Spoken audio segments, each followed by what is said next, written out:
सो अगर class 10th nuclear chapter का यहाँ पे हम डिफरेंस एक देख रहे हैं इंपॉर्टेंट, जो कि एग्जाम्स में आता है, difference between isotopes and isobars. देखो आइसोटोप्स एंड आइसोबार्स में डिफरेंस क्या होता है, ध्यान से समझेंगे पूरा, ठीक है, ध्यान से देखना।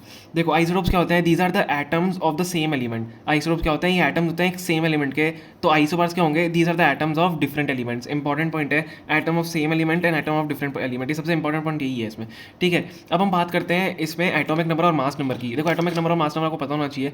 तो आइसोटोप में क्या होता है, they have same atomic number but different mass number, ठीक है। आपको एग्जांपल नीचे दिख रहे होंगे। देखो एटॉमिक नंबर क्या होते हैं, एटॉमिक नंबर देखो जैसे कार्बन हमने एटम ले लिया, तो कार्बन का C666 नीचे सेम है, लेकिन कार्बन के जो मास नंबर्स होते हैं वो अलग हो सकते हैं। तो हमने एक यहाँ पे कार्बन एटम ले लिया, लेकिन आइसोबार्स में हम अलग भी, मतलब यहाँ पे हम अलग कंपाउंड भी कोई ले सकते हैं, वहाँ पे भी अलग कंपाउंड ले सकते हैं। लेकिन हम यहाँ पे भी कार्बन एग्जाम्पल लेंगे कि 12, 13, 14 कार्बन के मास नंबर हम डिफरेंट ले सकते हैं, लेकिन एटॉमिक नंबर जो कार्बन का 6 होता है, तो आपको पता है एटॉमिक नंबर 6 होता है कार्बन का, जो कि हमेशा सेम रहेगा। तो these are isotopes of carbon atom, ठीक है।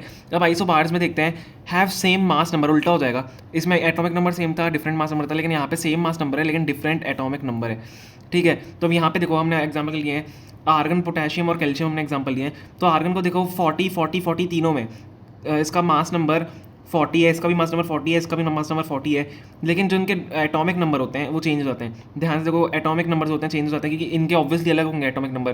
18, 90, 20 होता है। अगर पीरियोडिक टेबल में देखें तो एटॉमिक नंबर 18, 90, 20 आर्गन, पोटेशियम और कैल्शियम का ऐसे ही होता है। तो ये जो होते हैं एलिमेंट्स वो हमारे आइसोटोप्स कहलाते हैं, सॉरी आइसोबार्स कहलाते हैं, और ये वाले एलिमेंट्स हमारे आइसोबार्स कहलाते हैं। ओह सॉरी, मैंने वापस उल्टा बोल दिया। ये आइसोबार्स कहलाते हैं और ये आइसोटोप्स कहलाते हैं, ठीक है। सब कंफ्यूज मत होना बिल्कुल भी।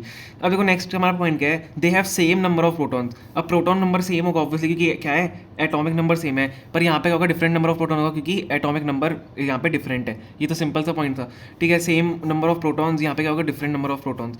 अगला पॉइंट देखते हैं। अब देखो फिजिकल प्रॉपर्टीज आर सिमिलर। तो आइसोटोप्स में क्या होता है, फिजिकल प्रॉपर्टीज होती हैं वो सिमिलर होती हैं। देखो जैसे हमने कार्बन एटम ही ले लिया, तो कार्बन एटम बस फिजिकल प्रॉपर्टी सिमिलर है, इसमें बस क्या हो जाता है, जो मास नंबर होता है वो चेंज हो जाता है, इसलिए हल्का सा फर्क होता है। सिमिलर होती हैं बाकी फिजिकल प्रॉपर्टी, क्योंकि देखो आप देख सकते हो मैंने सी लिया यहाँ पे, तो मैं ऐसे कोई भी एलिमेंट ले सकता हूँ, क्योंकि सबका जो मास नंबर होता है वो डिफरेंट हो सकता है, लेकिन एटॉमिक नंबर सेम ही रहता है एक कंपाउंड का। अब यहाँ पे देखो physical properties are different obviously, क्योंकि आर्गन, पोटेशियम और कैल्शियम ने देखा होगा, फिजिकल प्रॉपर्टीज कैल्शियम वाइट होता है, ठीक है। इस तरीके से हम अलग अलग फिजिकल प्रॉपर्टीज देखते हैं। फिजिकल प्रॉपर्टीज यहाँ पे क्या होती है, फिजिकल प्रॉपर्टीज आर डिफरेंट, यहाँ पे फिजिकल प्रॉपर्टीज सेम सिमिलर होती है आइसोटोप्स में।